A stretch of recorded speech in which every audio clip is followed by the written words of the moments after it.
오늘은 우리나라의 언론인 손석희에 대한 명언을 말씀드리겠습니다. 구독과 좋아요는 영상을 만드는데 큰 힘이 됩니다. 힘없는 사람을 두려워하고 힘 있는 사람이 두려워하는 뉴스, 그렇게 가겠습니다. 잘못된 사실을 정정해준 적은 있지만 어느 한쪽 편을 들어준 적은 없다.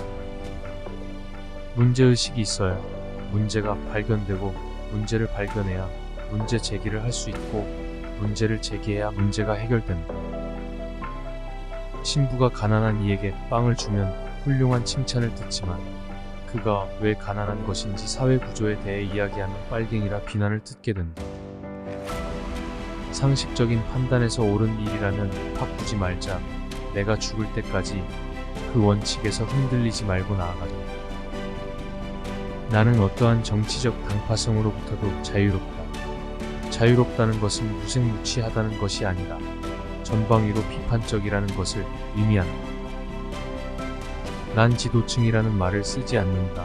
민주사회에서 지도층은 없으니까.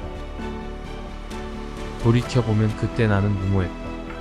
하지만 그때 내린 결정이 내게 남겨준 것은 있다. 그 잘난 석사 학위, 그것은 종이 한 장으로 남았을 뿐 그보다 더 큰 것은 따로 있다.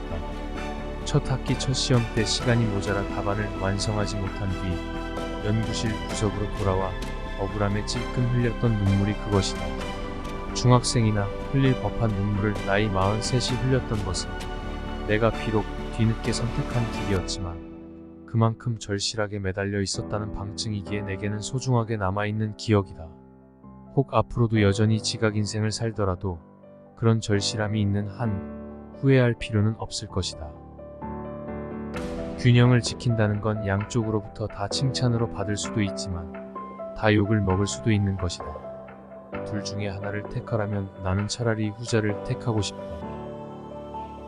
나는 토론 전에 양측 진행자들과 친분을 쌓거나 얘기를 하지 않는다. 왜냐하면 프로그램 진행 시 나도 모르게 편파적인 진행을 할 수도 있기 때문이다. 욕을 하지 않고 살 수는 없는 세상이다. 때로는 욕이 애칭이나 용어로 쓰이는 경우도 있다. 욕하지 않아도 살 수 있는 세상이라면 더할 나위 없겠지만 욕하지 않고서 살 수 없는 세상이라면 제때 제대로. 내가 좋아하는 노래 중에 하나가 네버 다이 영이다. 젊어서 죽지 말라는 것이다.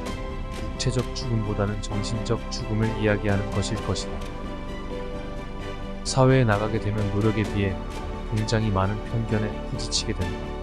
그 편견들을 여러분의 실력으로서 온몸으로 깨부수길 진심으로 부탁한다.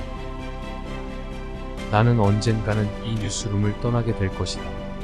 그 이전이든 그 이후든 나와 우리 기자들이나 또 다른 잘못도 있을 것이고 또한 저널리즘 자체에 대한 고민도 이어질 것이다.